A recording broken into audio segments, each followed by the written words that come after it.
పాతకాలపు వంటల్లో పులుసులు చేస్తే మాత్రం చిన్న ముక్క బెల్లం వేసుకొని చేసేవారు. పులుసు అనేది కమ్మగా ఉండేదండి.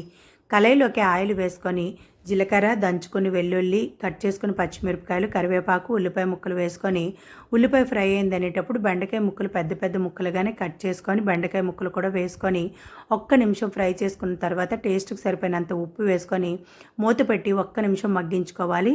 మూత తీసుకొని బాగా కలుపుకొని టమాటా ప్యూరీ కారం పసుపు వేసుకొని మూత పెట్టి మరో 2 నిమిషాలు మగ్గించుకుంటే టమాటా బెండకాయ చక్కగా ఉడికిపోతుందండి. అలాంటప్పుడు బాగా కలుపుకొని చింతపండు పులుపు వేసుకొని కొంచెం నీళ్లు వేసుకొని బాగా కలిపి మూత పెట్టి ఒక్క మరుగు మరిగిందనేటప్పుడు చిన్న ముక్క బెల్లం వేసుకొని మూత తీసుకొని కలుపుకుంటూ దగ్గర అయ్యేంత వరకు ఉంచుకోవాలి. బాగా దగ్గర అయ్యిందనేటప్పుడు కట్ చేసుకొని కొత్తిమీర వేసుకొని కలుపుకొని స్టవ్ ఆఫ్ చేసుకోవడమేనండి. బెండకాయ పులుసు రెడీ అవుతుంది. చాలా టేస్ట్గా ఉంటుంది.